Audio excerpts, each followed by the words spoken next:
Hey, what's going on YouTube? This is Dave, also known as Lovin' Them Trains. I've already put out the first Making Them Mods video. In these episodes you will see modifications to rolling stock and locomotives. Those modifications will include everything from weathering the model, installing scale couplers, as well as fixing the pilots on my 3-rail diesels. All of this work in the name of creating a bit more realism.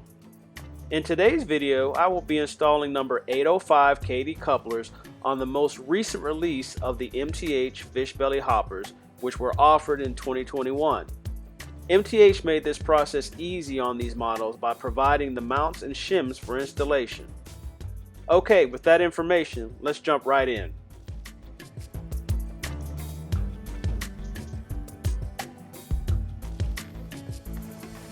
Alright, so I'm going to open the box here.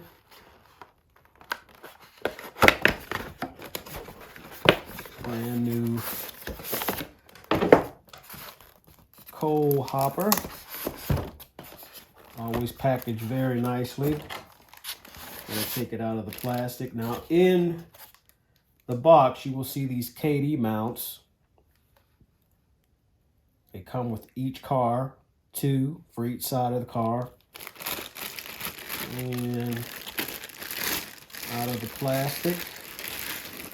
Just put that all back in the box. And you've got your coal load here. Put in with the plastic so it doesn't scratch the surface.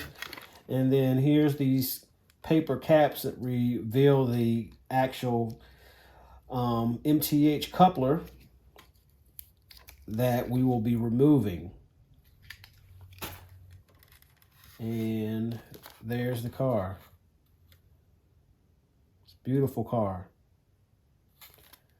So my first step is to get the wheels off, but in order to do that, I'll have to take these screws out on each side. So there's 4 total. And then I'll be able to remove this section here, which is over the wheel well, very carefully, and get these trucks off. So I guess I can take you through each step of that.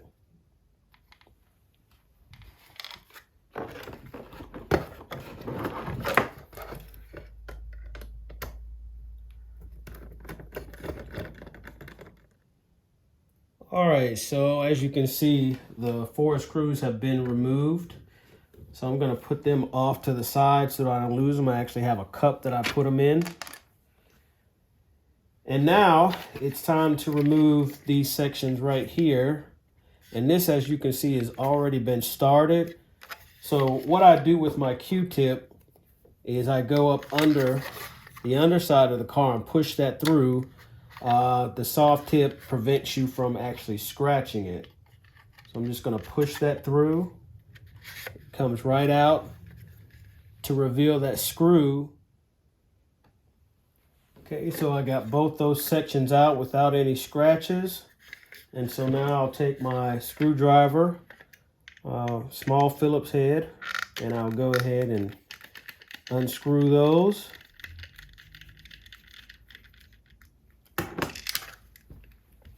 Remember, you don't want to lose any of these screws.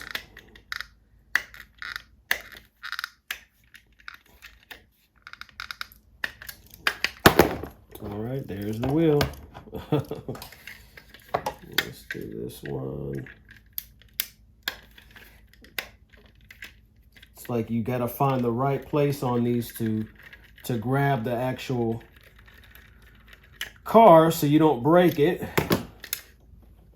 All right, so we've got the second screw out. Put that off to the side and you can pull this truck off. And you're left with, of course, the car. So we'll put that off to the side and get to work on the actual wheel set. All right, so I got the truck off the car, as you saw. Both trucks are off. So just going to show you where I'm going to make some cuts. So this is the top of the truck. And I need to make a cut See if you can see that right here on this side and also right here on this side.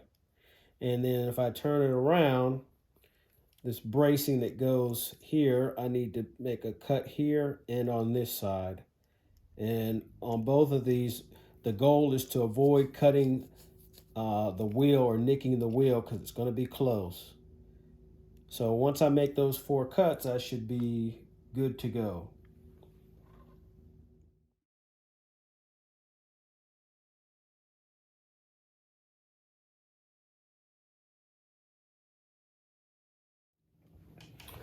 All right, so the truck should be able to come right out now. Let's see if we've been successful.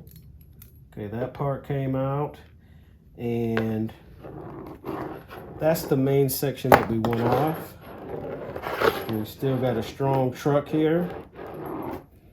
Okay.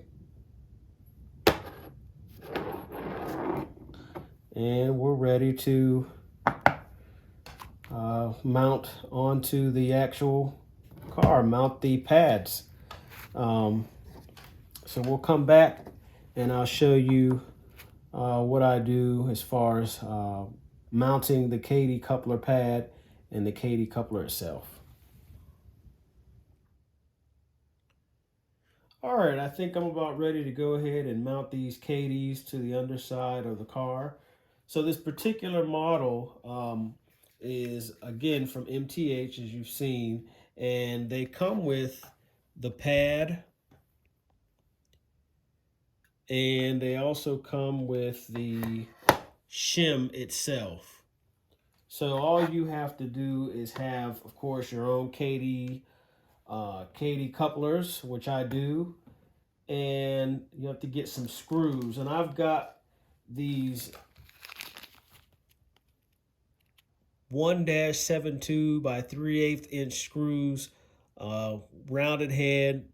It's a flathead screw, and I get them from a place called Micro Fasteners. And they work okay. I just feel like by the time they get through the Katy gearbox, then the actual shim, there's not a lot of thread going into the underside, but it's enough to hold it in place.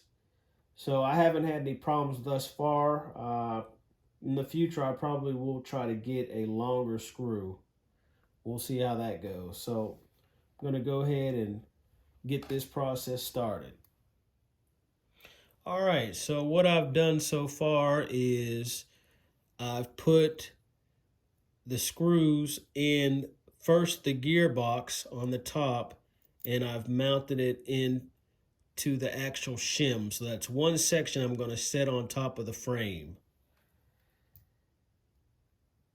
Just like this. Make sure I align the holes correctly. And then just get my trusty screwdriver here and get that going. I don't screw the one side in all the way first. I just get it started, then I go to the other side.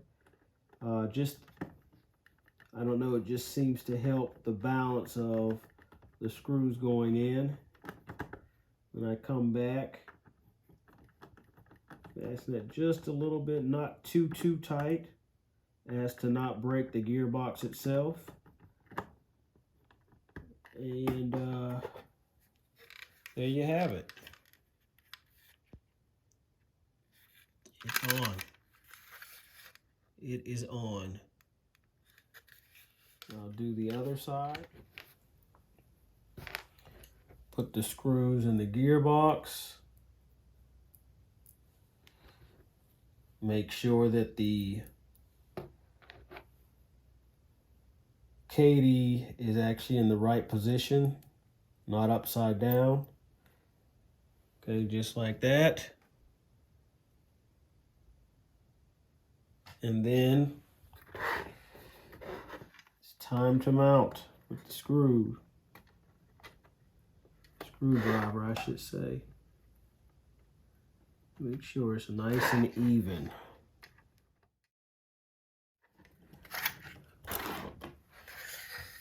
And there you have it. So we've got these on now. And so at this point in time, it's time to go ahead and get the wheels back on. All right, here we are back with the scale couplers installed and the wheel sets on. So this is all ready to go. I wanted to show you on this side how it matches up wonderfully with the coupler gauge to ensure that all rolling stock is lined up. MTH makes it easier by providing the correct size shim and of course the mounting pad and all of the stuff that you need so that you have that right height. Anybody that does KD couplers knows that they're finicky if your track work is not good. There's a small range of error. And when I was new at this, I had a couple of uncouplings just because I simply did not use this coupler gauge. So that helps ensure that. So at this point in time, this particular project is completed. And so now these have to go into the shop to be weathered and complete our 3 rail scale Pennsylvania hoppers. So once again, I hope that this was helpful and entertaining and you learned something.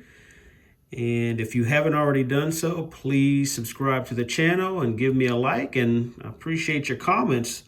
Try to go through all of those.